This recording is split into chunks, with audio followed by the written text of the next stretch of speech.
नमस्कार।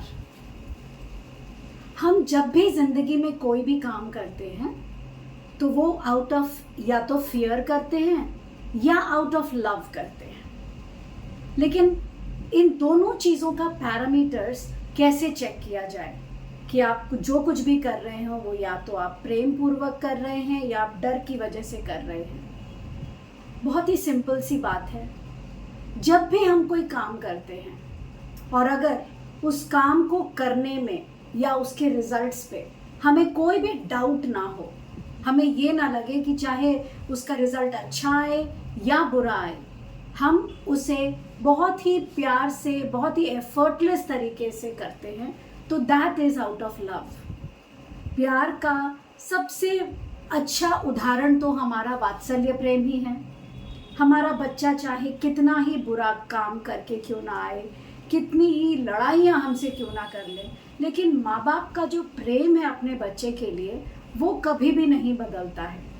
This is the purest example of love. But how to assess fear? डर के बारे में हम कैसे जान सकते हैं कि हम जो ये कर रहे हैं वो आउट ऑफ फियर कर रहे हैं?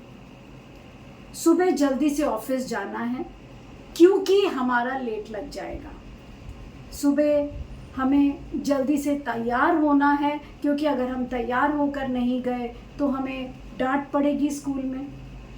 हम कोई भी काम ऐसा करते हैं ताकि दूसरे हमें जज कर सकें कि हम वो काम सही कर रहे हैं या गलत। So when we are actually fearing of the judgements of others, दूसरों के जजमेंट्स के लिए जब हम डर कर कोई काम करते हैं तो वो हम आउट ऑफ फियर कर रहे होते हैं। एक ऐसे पोजीशन पे पहुंचना जहां आप कुछ भी कर रहे हैं तो आप इसलिए कर रहे हैं क्योंकि आपको उससे खुशी महसूस हो रही है, दैट इज लव। क्योंकि जब हम कभी भी कोई भी काम आउट ऑफ लव करते हैं तो हमें पेन नहीं होता, वहाँ इंटेंसिटी नहीं आती। हमें किसी भी काम को करने के पीछे ऐसा नहीं लगता है कि हमें बहुत कोई पुश कर रहा है और तब हम कर रहे हैं। वो बहुत स्मूथली चल रहा होता है। उसका जो फ्लक्चुएशंस लेवल है वो कई बार अप डाउन ना होकर बहुत हार्मोनियस और न्यूट्रल लेवल पे जाता है। आप में से कितने लोग कितने समय के लिए न्यूट्रल रह पाते हैं, कमेंट बॉक्स में ज़रूर बताएं। क्योंकि लाइफ है, अप्स एंड डाउन्स तो होंगे ही, लेकिन उन अप्स एंड डाउन्स में आप अपने आप को एक harmonious sense of emotions, harmonious thoughts में कैसे रख पाते हैं या नहीं रख पाते हैं? ये तीनों के आंसर्स आप कमेंट बॉक्स में लिखें। जब कभी भी आप किसी भी सिचुएशन में स्टक फील करते हैं, फंस जाते हैं, या कोई भी काम कर रहे होते हैं, किसी भी इमोशनल टर्मोइल में होते हैं, किसी भी थॉट जंक्शंस में होते हैं, तो हमेशा असेस करें कि जो मैं कर रही हूँ या जो मैं कर रहा हूँ, क्या मैं ये काम डर की वजह से कर रहा हूँ, ईगो की वजह से कर रहा हूँ, किसी को दिखाने के लिए कर रहा हूँ, आउट ऑफ जेलसी कर रहा हूँ, या मैं जिस भी चीज़ को करने की कोशिश कर रही हूँ वो किसी और के लिए कर रही हूँ, खुद के लिए नहीं कर रही हूँ। This is not the love for your self but it is the love towards other which is sacrifice. ये सारे आंसर्स आप अपने लिए जानने की कोशिश करें, बहुत ज़रूरी है। क्योंकि बचपन से हमें इंडिपेंडेंसनेस, फ्रीडम के साथ जीने के परमिशन इंडिया में नहीं दी जाती है। बहुत सारे कंडीशंस, बहुत सारे सिचुएशंस ऐसे होते हैं जो परिवार में होते हैं और हमारे सबकॉन्शियस माइंड में एक अमिट छाप छोड़ देते हैं।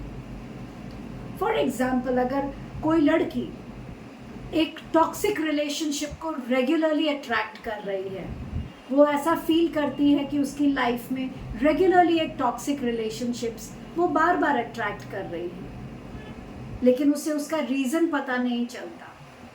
वो इसलिए होता है क्योंकि बचपन में फादर फिगर की कमी उसे महसूस होती है।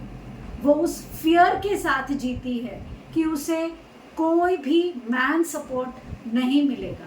और यही रीज़न है कि वो हर टॉक्सिक रिलेशनशिप, जैसी रिलेशनशिप उसने एक मैन की अपने बचपन में देखी थी अपनी मदर के साथ, खुद के साथ, वो उसी वाइब्रेशंस में रहकर उसे अट्रैक्ट कर लेती है। तो अब इसे चेंज कैसे किया जाए?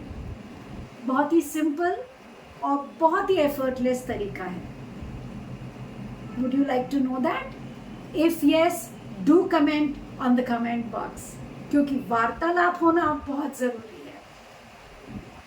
आप अपने जीवन में अगर किसी भी चीज़ को अट्रैक्ट करना चाहते हैं या किसी ऐसे स्पेस में रहना चाहते हैं जो कि आपको एक हारमोनियस, एक एफर्टलेस जोन, एक ऐसी जगह जहां आप ना सुख ना दुख बल्कि एक शून्यता का अनुभव करते हो, एक ऐसी जगह जहां आप बहुत पीस फील करते हो, जहां आपको ऐसा लगे कि बस यही तो वो जगह थी जहां मुझे पहुंचना था, और वो जगह है ओनली एंड ओनली योरसेल्फ। जब आप खुद से जुड़ने लगते हैं, जब आप खुद को प्राथमिकता देने लगते हैं, जब आप खुद को जानने लगते हैं, जब आप खुद को महसूस करने लगते हैं, जब आप अपना वर्थ जानने लगते हैं, जब आपको ये एहसास होने लगता है कि वो क्या चीज़ है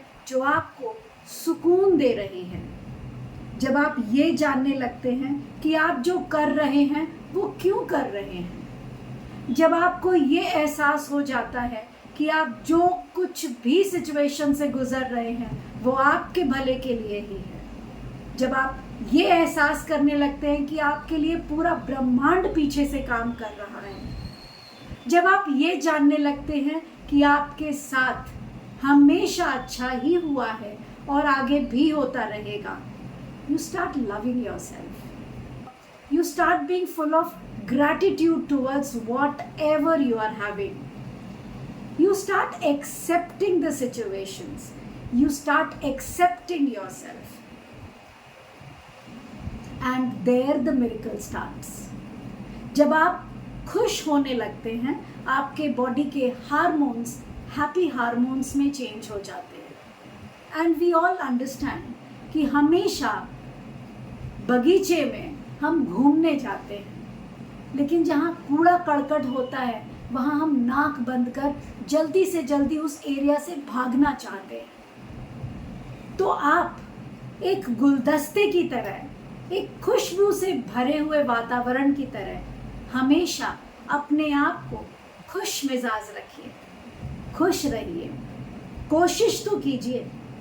पहले मुश्किलें ज़रूर आएंगी, कभी कभी तो आपको ऐसा लगेगा कि रंगमंच के कलाकार की तरह आपको झूठ मूठ का हंसता हुआ स्माइलिंग फेस लेकर के रहना पड़ रहा है, लेकिन जब आप ये रेगुलर करते चले जाएंगे तब आपको एहसास होगा कि नहीं, खुश रहना तो हमारे सोल की प्रवृत्ति है, वो वही चाहता है। दुख तो हम अट्रैक्ट कर करके ज़बरदस्ती लोगों का देखकर, उसके पास किसी चीज़ को देखकर जो आपके पास नहीं है, हम खुद को जानबूझ के दुखी कर रहे होते हैं। पर्याप्त चीज़ें हम सबको मिली है, चलने के लिए ये धरती, ये खुला आसमान, सांस लेने के लिए खुशनुमा वातावरण, माँ बाप, भाई बहन, दोस्त माँ बाप, भाई बहन ना भी हों, राह चलता हर इंसान इसी वसुधैव कुटुंबकम का एक हिस्सा है। वो वही है जो आप हैं, और जो आप हैं आप उसे ही अट्रैक्ट करते हैं। तो हमेशा याद रखिएगा, जिन 2 वजहों से आप हर काम करते हैं वो या तो प्रेम है या भय। आप आज के बाद ये क्विज का आंसर मत दीजिएगा कि ओ ये काम तो मैं भय से कर रहा था, ये काम तो मैं प्रेम पूर्वक कर रहा था।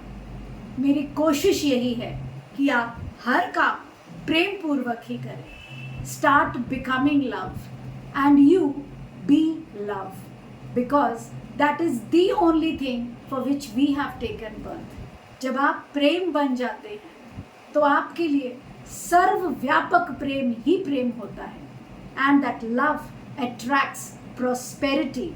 That love attracts luck.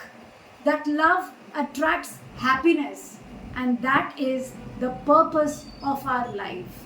So, my dear friends, with loads and loads of love and lots of best wishes, I always wish you all a very happy and fulfilled life. Stay connected because I love you all. Bye.